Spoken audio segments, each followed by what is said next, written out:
आपका स्वागत है मेरे चैनल ब्रेन हुक कॉन्सेप्ट्स में। तो ये मैसिव कंपनीज चीजें इतनी सस्ती कैसे बेच पाती हैं? ये सब साइज, एफिशिएंसी और एक बहुत पावरफुल इकोनॉमिक आइडिया के क्वेश्चन पर आ जाता है। आज हम ब्रेक डाउन करने वाले हैं कि बिजनेसेस अपनी कॉस्ट्स को कैसे मैनेज करती हैं जब वो ग्रो करती हैं, और हम ये भी देखेंगे कि क्यों बिगर होना हमेशा बेटर नहीं होता। क्या आपने कभी रियली इसके बारे में सोचा है? आप जानते हो, आप किसी जायंट सुपर स्टोर में जाते हो और ऐसी प्राइजेस देखते हो जो आपकी छोटी लोकल शॉप कभी मैच ही नहीं कर सकती। ये एक सिंपल क्वेश्चन जैसा लगता है, राइट? पर इसका आंसर इकोनॉमिक्स के एक कोर कॉन्सेप्ट को अनलॉक करता है, और वही मिस्ट्री है जिसे हम मिलकर सॉल्व करने वाले हैं right now. 1. Bigger isn't always better, scale का आइडिया। ओके, तो हमारे पजल का पहला पीस है स्केल का आइडिया। इसे समझने के लिए हमें पहले ये अग्री करना होगा कि बिजनेस की स्केल का मतलब होता क्या है। इकोनॉमिक्स की दुनिया में स्केल का मतलब कंपनी के बिल्डिंग के साइज से नहीं होता, ये पूरा का पूरा आउटपुट के बारे में होता है। ये एक स्ट्रेट अप मेजर होता है कि कंपनी कितना प्रोड्यूस कर सकती है, यानी कितनी चीजें बना सकती है या कितनी सर्विसेज डिलीवर कर सकती है एक फिक्स्ड टाइम में। चलो एक पिक्चर इमेजिन करते हैं ताकि ये बिल्कुल क्लियर हो जाए। सोचो एक छोटी लोकल आर्टिजन बेकरी, एक छोटा सा ओवन, 2-3 बेकर्स, और वो शायद दिन के 100 अमेजिंग ब्रेड के लोव्स बना रहे हैं। अब इमेजिन करो एक industrial bakery factory, huge assembly lines जो 10,000 लोव्स चर्न आउट कर रही हैं। वो फैक्ट्री बहुत ज्यादा लार्जर स्केल पर ऑपरेट कर रही है। 2. स्केल की पावर, ज्यादा बनाओ, ज्यादा सेव करो। तो बिग डील क्या है? इतनी बड़ी स्केल का फायदा क्या है? यहीं से चीजें इंटरेस्टिंग होती हैं। उस जायंट बेकरी के लिए ज्यादा बनाना एक्चुअली हर लोफ पर पैसे बचा सकता है, और यहीं से आता है हमारा पहला big concept, economies of scale. Basically ये बिगर होने की गुड न्यूज है। ये एक कोर प्रिंसिपल है जो कहता है कि जैसे जैसे आप ज्यादा और ज्यादा प्रोड्यूस करते हो, हर एक इंडिविजुअल आइटम को प्रोड्यूस करने की कॉस्ट कम होती जाती है। ये ग्राफ पूरी स्टोरी बता देता है। देखो कैसे कॉस्ट कर्व डाउनवर्ड स्लोप करती है। जैसे आउटपुट जो नीचे वाली एक्सिस पर है बढ़ता है, वैसे एवरेज कॉस्ट पर यूनिट गिरती जाती है। ये बिल्कुल बिजनेस वर्जन है बल्क में खरीदने का। ज्यादा बनाओ, हर पीस उतना सस्ता पड़ता है। पर ऐसा होता क्यों है? ये कोई मैजिक नहीं है, राइट? ये सब साइज का लेवरेज लेने की बात है। बड़ी कंपनी बेटर और फास्टर मशीन्स अफोर्ड कर सकती है। वो हर चीज के लिए स्पेशलाइज्ड मैनेजर्स हायर कर सकती है, फाइनेंस से लेके शिपिंग तक। उनका साइज उन्हें बैंक्स के लिए सेफर बनाता है, तो उन्हें बेटर लोन्स मिलते हैं। और मार्केटिंग भी पर पर्सन सस्ती पड़ती है जब एक ही एड कैंपेन मिलियंस लोगों तक पहुंच जाता है। ये सारी चीजें मिलके एक आइटम की कॉस्ट को नीचे ले आती हैं। 3. जब बिग ब्लोटेड बन जाता है, टू मैनी कुक्स।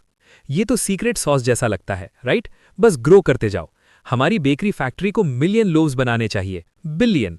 पर क्या ये इतना सिंपल है? क्या कंपनी इन्फिनिटी तक ग्रो कर सकती है बिना प्रॉब्लम के? और यहीं आता है प्लॉट ट्विस्ट।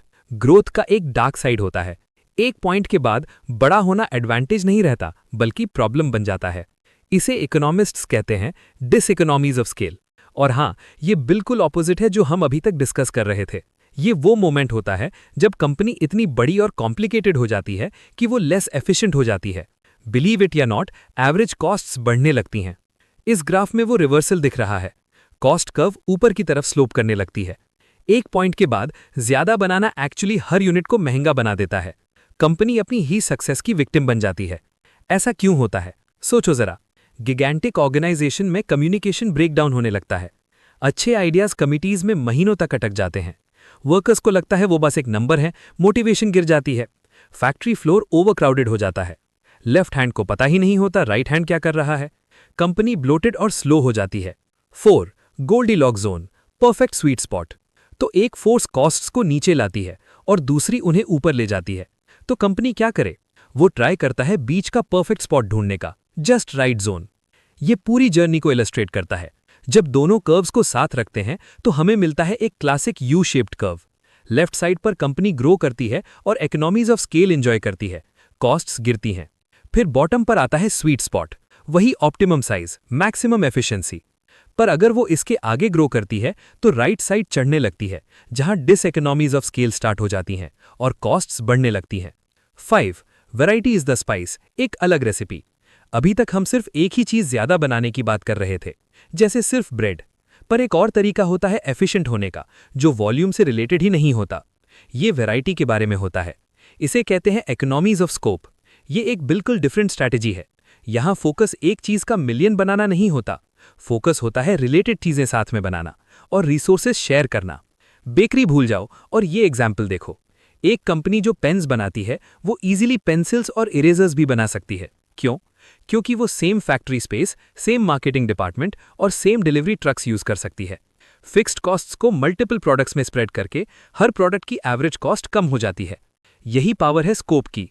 ये टेबल डिफरेंस बिल्कुल क्लियर कर देता है। Economies of scale is equal to quantity, यानी एक चीज ज्यादा बनाना। Economies of scope is equal to variety, यानी अलग अलग चीजें साथ में बनाना। दोनों एफिशिएंसी के तरीके हैं, बस डायरेक्शन अलग है। 6. साइज के लेसन्स। ये सब इंपॉर्टेंट क्यों है? तो हमने इतना टाइम कॉस्ट कर्व्स, बेकरीज और पेन्स पर क्यों लगाया? क्योंकि ये कॉन्सेप्ट सिर्फ टेक्स्ट बुक थियरी नहीं है। ये लिटरली पूरी बिजनेस वर्ल्ड को शेप करते हैं जिसमें हम रहते हैं।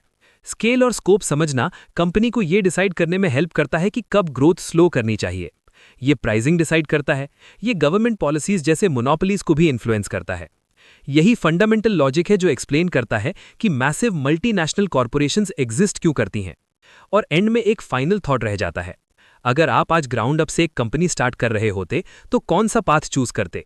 क्या आप एक ही चीज में सबसे बड़े और बेस्ट बनना चाहते, इकोनॉमीज ऑफ स्केल चेस करते, या एक फ्लेक्सिबल बिजनेस बनाना चाहते जो रिलेटेड चीजें अच्छे से करे, इकोनॉमीज ऑफ स्कोप चेस करते? इस क्वेश्चन का आंसर आपकी कंपनी का पूरा फ्यूचर डिफाइन कर सकता है। आई होप आज का ये डीप डाइव आपको क्लियर हुआ होगा।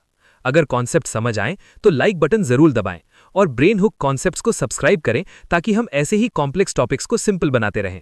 मिलते हैं अगले वीडियो में, तब तक के लिए कीप लर्निंग।